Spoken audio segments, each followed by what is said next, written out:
Bom dia, nós vamos então hoje falar sobre a República do Café com Leite. Quando a gente fala em República do Café com Leite, a primeira coisa que a gente tem que pensar é que é um período dominado pelas oligarquias.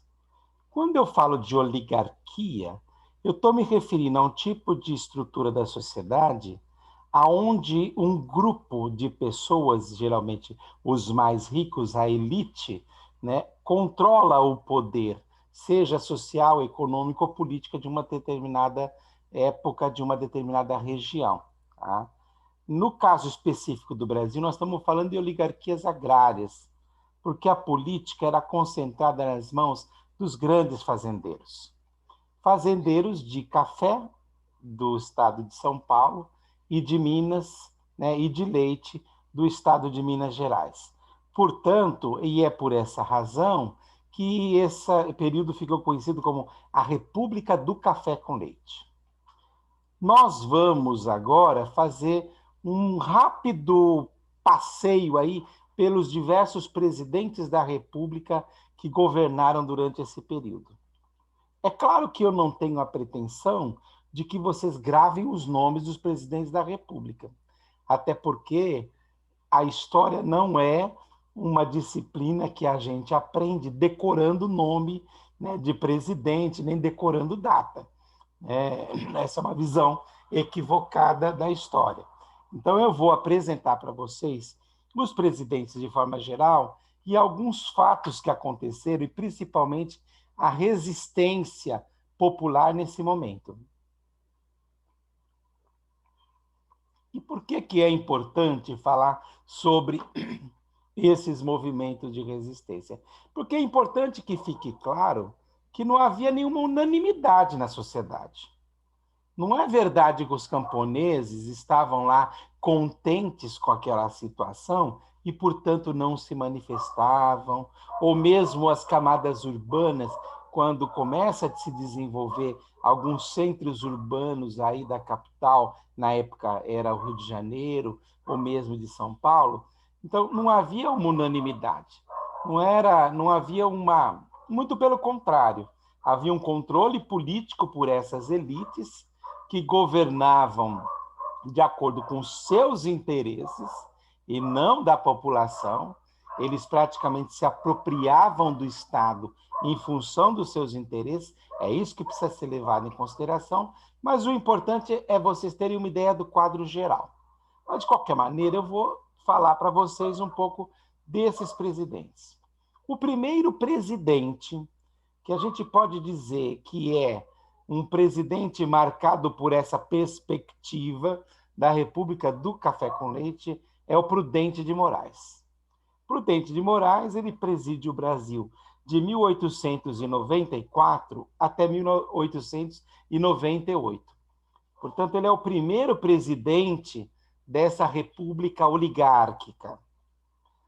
Ele tinha um problema, né? Quando ele se instala no poder, ele vai precisar de, em primeiro lugar, criar e desenvolver as instituições públicas do país. Quer dizer, você precisa criar um aparato público com uma elite de burocratas que trabalham nesse serviço público e também com vários outros servidores, e também vai ser necessário uma série de aparelhos institucionais para dar a consequência às políticas que vão ser desenvolvidas. Essas instituições, elas foram sendo enfraquecidas durante os governos anteriores. Então, era preciso, né, do ponto de vista do Prudente Moraes, fortalecer isso. É nesse período ainda do governo Prudente de Moraes que acontece a Guerra de Canudos. A Guerra de Canudos foi um dos mais graves episódios mesmo de revolta popular da história da República Velha. Talvez tenha sido o mais importante de todos. A Guerra de Canudos, na verdade, ela foi uma mobilização, né, organizada a partir de um grupo de pessoas que tinham como líder um líder religioso local naquela região ali da Bahia, da Paraíba, do Pernambuco, enfim, ela acontece no Nordeste, num período em que o Nordeste é praticamente abandonado, porque o centro econômico do país mudou do Nordeste para o Sudeste. Vocês lembram que o centro econômico do país, antes, com a cana-de-açúcar, era o Nordeste. Mas isso muda, principalmente a partir do fortalecimento, né, do Sudeste brasileiro, São Paulo e Minas Gerais, particularmente. E o Nordeste, né, praticamente é abandonado nessa época por essas instituições públicas, pelo Estado brasileiro. E, evidentemente, essa situação, principalmente depois da seca de 1887, teve uma grande seca na região, ela vai fazer com que a população se organize para tentar melhorar e viver em condições melhores. E essa população descobre que não vai conseguir desenvolver e criar condições para uma vida melhor sob o jugo dos fazendeiros locais. Então, o que eles vão fazer? Eles vão formar uma grande romaria, na verdade, né, e um movimento que vai ter caráter religioso, mas que vai acabar adquirindo um caráter muito para além do religioso. Eles vão organizar uma verdadeira cidade, é como se fosse um quilombo urbano, né, mas ainda na zona rural, formado pelas pessoas das mais diversas etnias, para poder criar as condições de se desenvolver localmente e sobreviver à situação naquele momento em que o Nordeste está profundamente abandonado e empobrecido. Isso acontece justamente no governo de Prudente de Moraes. Tá? Prudente de Moraes vai reagir utilizando o Exército Brasileiro de uma forma muito feroz, né, com um autoritarismo tremendo, e vai sufocar esse movimento de resistência. Essa foto que vocês estão vendo na direita é uma foto muito interessante porque ela mostra o momento em que o Exército Brasileiro fez o quê? Levou parte da população que sobreviveu aos ataques, e aí vocês podem ver que a grande maioria eram mulheres e crianças, num determinado lugar, né? E um fotógrafo da época, e a fotografia ainda era uma coisa muito incipiente, fez esse registro histórico. Então, essa foto ela virou um marco aí desse período, ela virou uma fonte histórica, né, sem precedentes na história, né, mostrando, né, essa situação, né, que foi vivida naquele momento, e esse momento em que essa população é meio que refugiada pelo processo que foi produzido anteriormente. Bom, depois de Prudente de Moraes, nós vamos ter o governo de Campos Salles. Campos Salles é esse senhor aí que está entre os magnatas, né? Quer dizer, mais uma vez confirmando essa perspectiva das oligarquias agrárias no poder. Ele foi presidente de 1898 a 1902 e a grande inovação do Campos Salles é que ele vai ser aquele político muito hábil que vai criar a chamada política do café com leite, a política dos governadores. Como é que funcionava a política dos governadores? Havia um combinado, um acordão feito pelas elites, em que o poder político central ora ficava com Minas, ora ficava com São Paulo. Eu falo de Minas e São Paulo porque são os dois principais estados daquela época, principalmente São Paulo, muito mais que Minas, por sinal. Mas são esses dois estados e eles fazem um acordo de fazer um rodízio entre eles. 4 anos é São Paulo, outros 4 Minas, depois São Paulo, depois Minas. Esse é o acordo no plano das ideias, né? Aí vocês falam assim, como é que esse acordo vai funcionar se os governantes são eleitos em eleições? E aí é que tá, né? As eleições eram fraudadas, porque os coronéis controlavam esses votos, era o chamado voto de cabresto. E assim o que acontecia? Os coronéis controlavam a eleição numa determinada região e garantiam o voto para os coronéis estaduais, que, por sua vez, faziam acordo com os coronéis federais. Então, havia uma política em que os estados eles organizavam o poder e se revezavam no poder de acordo com essa lógica. E o cara que teve essa brilhante ideia, vamos combinar, né, não foi uma ideia ruim do ponto de vista das oligarquias agrárias, foi justamente o Campos Salles. É ele que vai colocar em prática, durante o seu governo, essa política, que depois vocês vão ver que ela perdura por todos os 36 anos aí, né, que durou essa República do Café com Leite. O terceiro governante, nós já falamos sobre ele uma vez, é o Rodrigues Alves. O Rodrigues Alves governou o país entre 1902 e 1906. Ele foi um governante que modernizou a capital, do ponto de vista evidente das elites.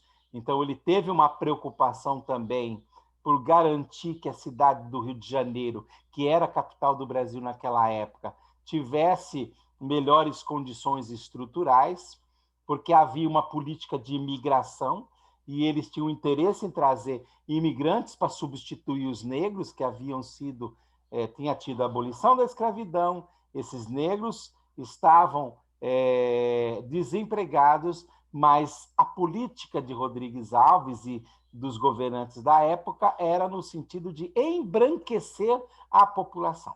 Tá? Até uma política racista mesmo que se desenvolve ali. E para isso você precisava de desenvolver uma política de imigração.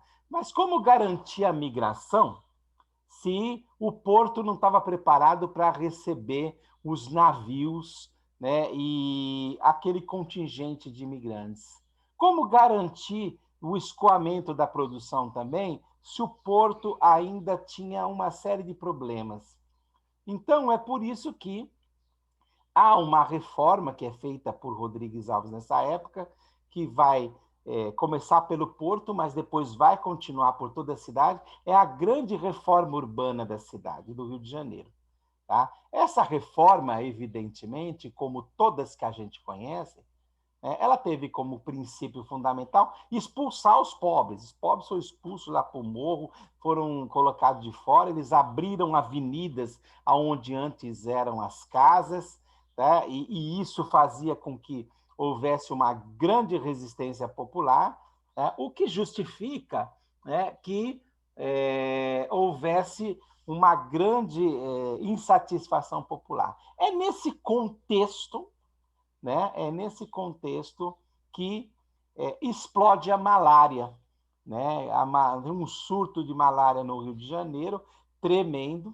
A solução que é encontrada para resolver esse problema é a vacinação obrigatória, mas ninguém explicou para a população o que era aquela vacina, como é que ela funcionava, e aí explodiu, em 1904, a revolta da vacina, sobre a qual nós já conversamos. Tá? Isso foi no governo de Rodrigues Alves.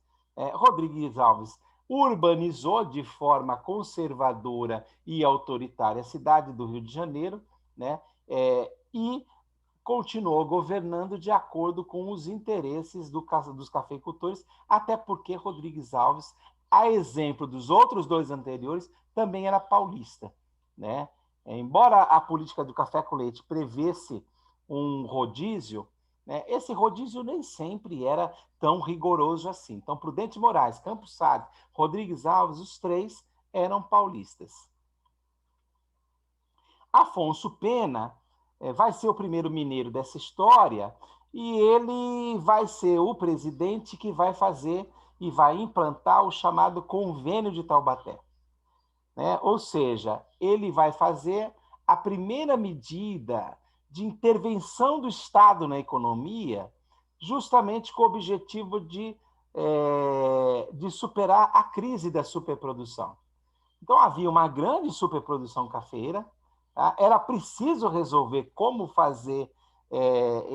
resolver esse problema, e para isso o Afonso Pena vai fazer vários empréstimos no exterior, né, para comprar essa produção do café que não era comercializada e muitas vezes jogar fora para manter o preço, tá? E isso acontece no governo de Afonso Pena. Ou seja, um governo profundamente voltado aos interesses do café. Tem uma curiosidade também sobre Afonso Pena. Afonso Pena montou um ministério com muita gente jovem, muitos bacharéis recém-formados, muitos engenheiros recém-formados. E aí, daí que nos jornais da época fizeram essa charge aí para ridicularizar um pouco isso, porque o que os jornais diziam? Que o ministério de Afonso Pena era o jardim da infância. Vocês estão vendo aí uma caricatura da época que mostra os ministros do Afonso Pena, ele está lá sentado, né? E aí aparecem os ministros como se estivessem, como se fossem crianças vestidas de adultos, né? Como se utilizava naquela época. O presidente seguinte foi Nilo Peçanha. Tem uma coisa muito interessante, o Afonso Pena, ele morre antes de concluir o mandato. E aí o vice dele, que era o Nilo Peçanha, assume o governo. Ele não foi um presidente muito até porque o governo dele durou muito pouco, muito significativo, mas tem uma característica que é muito interessante que a gente tem que salientar aqui. Nilo Peçanha foi o primeiro presidente negro do Brasil. Embora um representante das elites e nem um pouco comprometido com essa questão racial e nem tivesse lá muito preocupado com a situação dos negros, porque ele era representante, ele era negro, mas ele era rico, um rico proprietário de terras. Tá? Ele governa entre 1909 e 1910, logo após a morte de Afonso Pena. Ele vai fazer algumas coisas importantes, é interessante. Quer dizer, embora ele não fosse uma pessoa comprometida no sentido mais profundo, né, com as causas dos negros, dos índios e dos mais pobres, ele vai tomar algumas iniciativas que vão favorecer esses grupos. Ele cria o Serviço de Proteção ao Índio, que tem uma visão ainda tutelar da questão indígena, mas há uma preocupação, porque em garantir a sobrevivência desses povos, principalmente na região do Xingu. Quando o Marechal Cândido Rondon vai auxiliá-lo nesse trabalho. Vai ser no governo de Nilo Peçanha que também se desenvolve o ensino técnico profissional, o que mostra uma preocupação aí com as classes populares, porque o ensino universitário era algo que era para a elite, não era para as classes populares. O ensino técnico profissional, ele tinha essa preocupação aí. Nós estamos falando também do início do século XX, aonde esse tipo de preocupação era grande, porque o mundo estava passando pela segunda revolução industrial. E ele busca esse ensino técnico profissional para integrar essa população de trabalhadores de forma qualificada. É no governo dele também que se cria o Ministério da Agricultura, da Indústria e do Comércio. Vejam que era um ministério bem amplo, né? Agricultura, indústria e comércio. Ou seja, os três setores da economia eram objeto das políticas de um mesmo ministério. Depois, em 1914, ou melhor, em 1910 e entre 1910 e 1914, vai ser o governo do Hermes da Fonseca. O Hermes da Fonseca, ele era militar. Olha que coisa interessante. Aliás, ele era sobrinho do Deodoro da Fonseca, que tinha sido o primeiro militar que tinha dado o golpe da República. Tá? E aí ele vai se preocupar em fortalecer a intervenção do Estado da economia, o que é próprio do olhar militar. O militar tem uma visão autoritária, centralizadora. Então, o Hermes da Fonseca não fugiu à regra.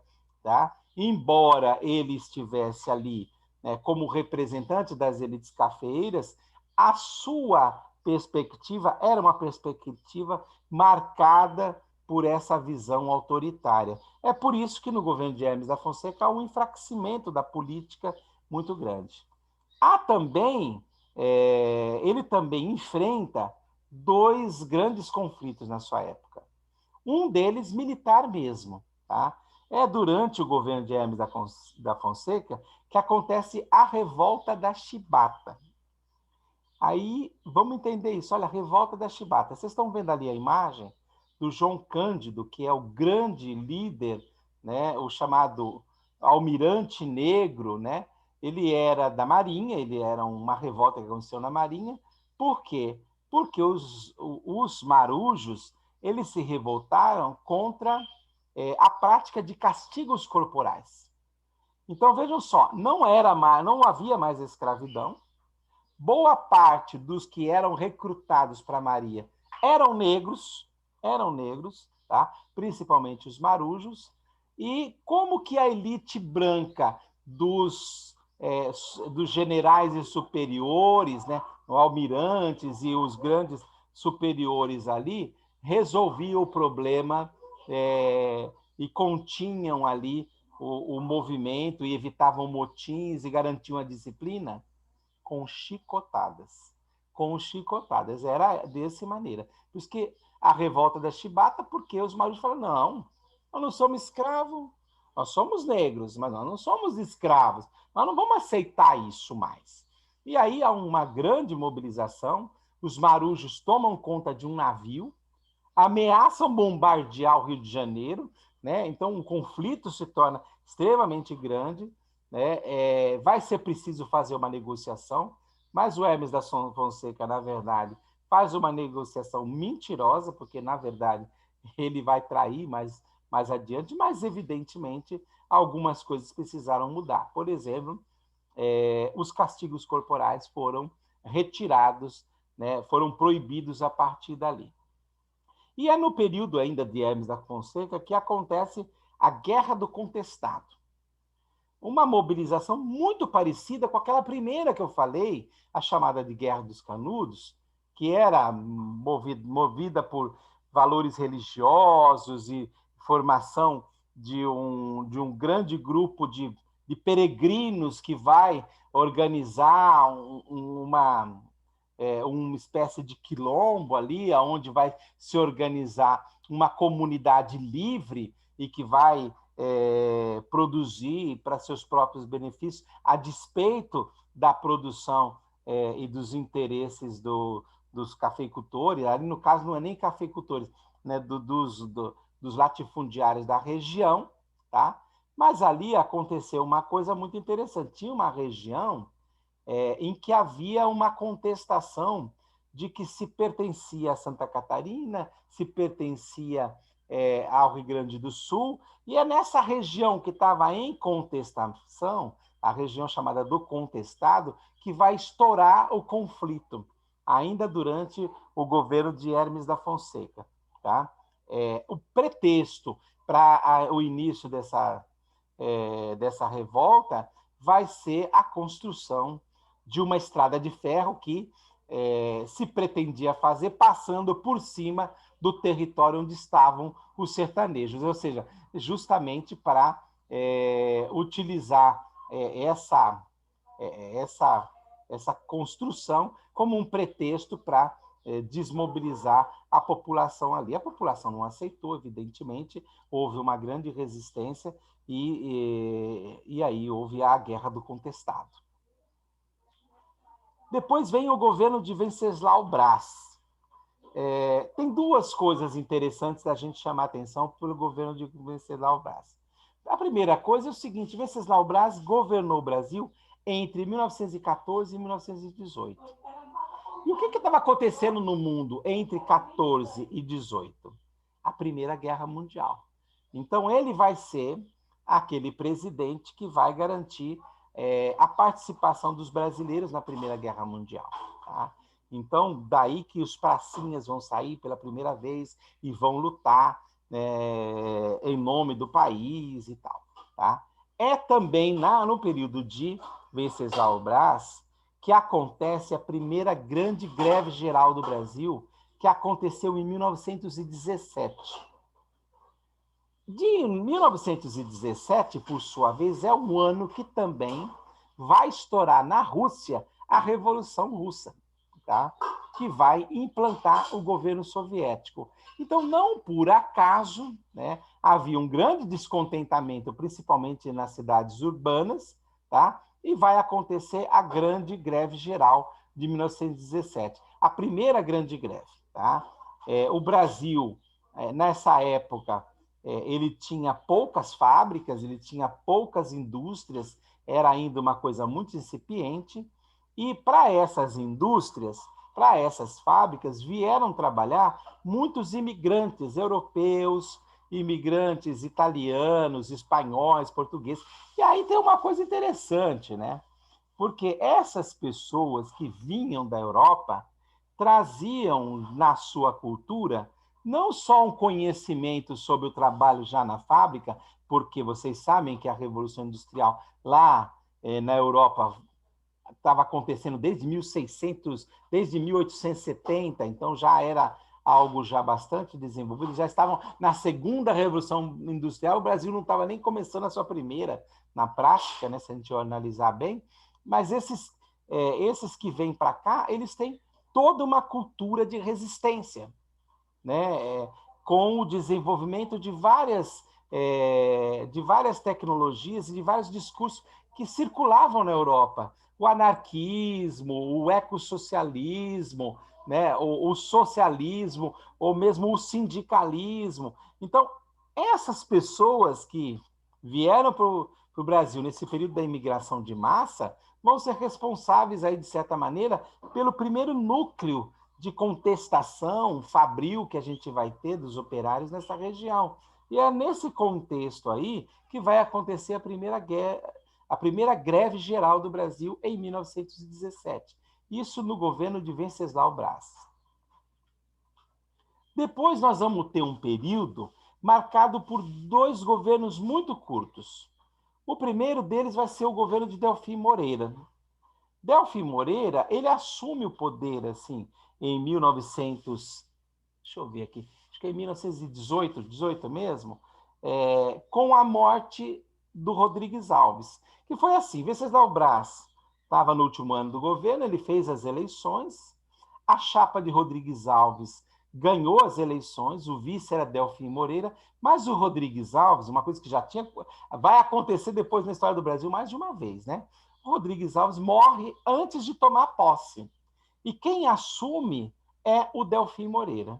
Mais ou menos o que aconteceu no Brasil na época do Tancredo, porque o Tancredo também ganhou, mas não levou, porque, embora ele tivesse sido eleito, isso foi em 1984, ele morreu antes de tomar posse. Então, em 15 de março de 1985, quem assumiu foi o Sarney. Né? Isso eu estou falando de uma coisa mais recente. Mais ou menos isso já tinha acontecido no Brasil em 1918. Rodrigues Alves, que já tinha sido presidente, vocês lembram? Lá atrás, na época da reforma urbana, ele foi reeleito, mas ele faleceu antes, né, de assumir o cargo, e quem assumiu o cargo foi o Delfim Moreira. Ele teve um curto governo também, marcado por muitas greves. Vocês lembram que no governo anterior de Venceslau Braz já tinha acontecido a primeira grande greve geral de 17, e dali em diante diversas outras greves foram acontecendo. E ele acabou também, o Delfim Moreira também teve que deixar a presidência por questões de saúde. Ele ficou muito doente e quem foi para o poder foi Epitácio Pessoa. Epitácio Pessoa, como os dois Pessoa que tivemos na presidência da República, curiosamente, né, que tem o Epitácio Pessoa, e tivemos João Pessoa, que foi presidente da Paraíba, que foi eleito mais tarde vice. Ele era candidato a vice na chapa de Getúlio Vargas, e o assassinato desse João Pessoa, inclusive, foi uma das coisas que precipitou o golpe de 30, tá? Mas só para falar o seguinte, assim como o João Pessoa, esse Epitácio Pessoa também era paraibano. Ele governou o país no período de 1919 a 1922. Nesse período, a República Velha já dava sinais de enfraquecimento. Tá? É nesse período também do governo de Epitácio Pessoa que vai acontecer uma das coisas mais interessantes na história do Brasil, que é a Semana de Arte Moderna. Jovens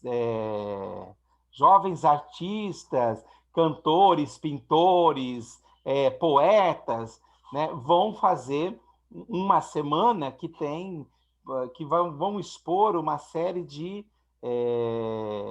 trabalhos artísticos que representam a nova arte do século XX, né? E essa Semana de Arte Moderna vai acontecer no governo de Epitácio Pessoa.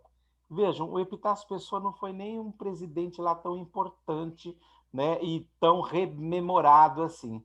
A gente mal ouve falar do Epitácio Pessoa, mas é difícil a gente não ouvir falar da Semana de Arte Moderna. Quer dizer, foi muito importante essa semana em que jovens intelectuais, evidentemente, né, oriundos, muitas vezes filhos de oligarcas, né, gente que tinha muito dinheiro, evidentemente, outros que eram das camadas médias urbanas, né, profissionais, que tinham também algumas posses, uma certa classe média, né, um pouco mais abastecida ou mais abastada da época, vão fazer a grande Semana de Arte Moderna. Isso também acontece no contexto, né, da chamada República do Café com Leite. Depois vem o governo de Arthur Bernardes. Arthur Bernardes foi o presidente que governou o Brasil de 22 até 26. Durante o governo de Arthur Bernardes, surgiu o movimento tenentista. O movimento tenentista vai ser um movimento muito importante, liderado por alguns grupos, né, de oficiais, né, do Exército Brasileiro que vão começar a reagir contra aquele modelo. Esse oficialato ele é meio dividido. Uma parte dele é defensor realmente do retorno de uma política mais centralizada, de acordo com as visões positivistas aí dos militares. Mas surgiu nesse período também a figura de Luiz Carlos Prestes. Luiz Carlos Prestes foi um grande líder, né, que evoluiu muito na história. Ele é interessante a causa dele. Ele era militar, extremamente disciplinado, né, foi um dos condutores da chamada Coluna Prestes, que foi como uma grande marcha que atravessou o Brasil inteiro, né, de sul a norte do país, né, protestando contra o governo de Arthur Bernardes. Arthur Bernardes foi um presidente muito odiado, né? A população odiava ele, né? Tem um historiador, o Eduardo Bueno, que diz que ele era o mais odiado da história, o presidente mais odiado da história do Brasil. Mas já perdeu esse troféu, ele é o segundo agora, né? Nós estamos num período, né, em que a gente pode falar que tem gente bem mais odiada do que ele. Então, olha só que interessante. O Arthur Bernardes, ele governou num período em que houve um grande movimento, que inclusive acontece num contexto em que se desenvolve o Partido Comunista Brasileiro. O Partido Comunista Brasileiro surgiu em 1922, tá? E uma das grandes lideranças, que vai se tornar uma das grandes lideranças do Partido Comunista Brasileiro, pasmem, é justamente o Luiz Carlos Prestes, aquele que tinha sido o líder da Coluna Prestes, né? Mas aquele grupo de tenentes teve um grupo que se formou e que acabou avançando em termos de sua visão política e acabou formando, né, o Partido Comunista do Brasil. Bom, em 1926 é o governo de Washington Luiz, é o último presidente da República Velha. Ele vai governar de 1926 até 1930, tá? Ainda um representante da República do Café com Leite, mas tem 2 episódios que vão ser a desgraça da vida dele, né? O primeiro grande episódio vai ser a crise de 1929, que vai colocar a economia do Brasil no chinelo. Vai ser um problema muito grande. Além disso, em 1930, ele rompe com um acordo das elites e indica o Júlio Prestes, que é outro paulista, ele também paulista, para ser o seu sucessor, acreditando que ele estava com um poder muito grande. Só que acontece que, nesse momento, as elites estavam muito divididas, né? E aí, o que vai acontecer? O Júlio Prestes é eleito, por uma votação expressiva contra Getúlio Vargas, mas o que acontece? Em 1930, a situação vai muito mal. Para piorar, vai haver o assassinato de João Pessoa na Paraíba, que foi assassinado por razões passionais, não tem nada a ver com a política, mas que vai ser utilizado pela política. Vocês sabem que, né, facadas, mortes, essas coisas aí, sempre são utilizadas pelos políticos em benefício próprio e, evidentemente, né, o Getúlio Vargas vai se aproveitar da ocasião para ir para cima do Washington Luiz, e assim ele consegue dar um golpe, e com esse golpe, né, chega o fim da República Velha. Em 1930, a partir daí, então, o que vai acontecer? É instalado a chamada Nova República, ou a República do Estado Novo, que vai começar em 1930 com o governo de Getúlio Vargas, e assim, com isso, termina a República Velha e começa a República de Vargas. Né? Começa a Era Vargas. Então, Vargas vai dar um golpe de Estado, né? E, nesse momento, ele vai assumir o poder e vai ficar, né, de 1930 até 1945. É uma longa era que vai surgir e que vai mudar a história do Brasil, como nós vamos ver na próxima aula, ok?